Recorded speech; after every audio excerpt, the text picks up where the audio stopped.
Weche mamokene jo Kenya duto te ojiw mondo koro timane na campaigns kod yiero maber maonge kweda lweny kata luongo nying ji kamane biro keto ler kadieri e yiero mabiro. Mano ler mochiw kanyo kod duol mar jogo man kod ng'ol magin jokanyo e duond bura mar UDA. Mano bago romo margi Nairobi kendo loso kod ute mag fwambo. Giwacho ni mondo koro jogo man kod ng'ol owuogi oko kendo koro dhi olarane na kombe mana kaka jowetegi mamoko e yiero mabiro moloyo to kochakore gi wach mano mar welo itimo kochopo dwe manyien.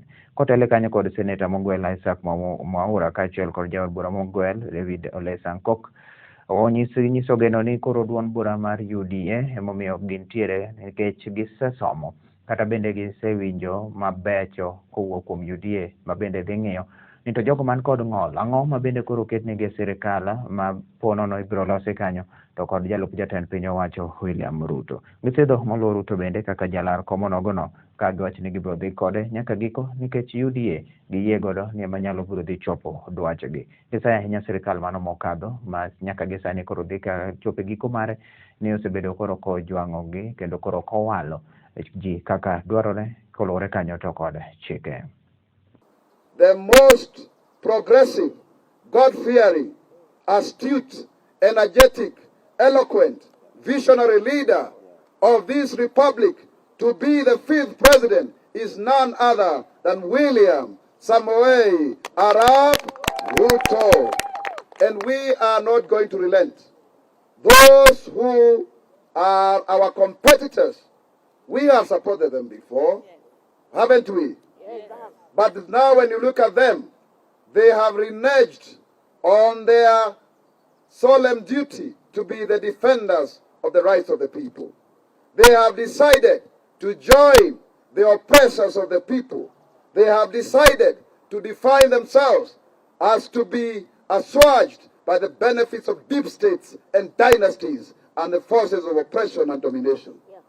For us, we know that is the past that we want to get out of. They represent persons with disabilities were killed, others were maimed, and they joined our club. In 1997 again, there was a post-election violence, and many Kenyans were maimed, they joined our club, and persons with disabilities died because they could not run away from perpetrators of post-election violence. In 2007 again, Kenya was again in post-election violence. Many of our members died, and other Kenyans joined our club of disability because they were maimed. That happened in 2013 and 2017. We have identified that every time we have violence in Kenya, including that coup of 1982, there is one single denominator that does not miss in the name of Raila Amolo Odinga.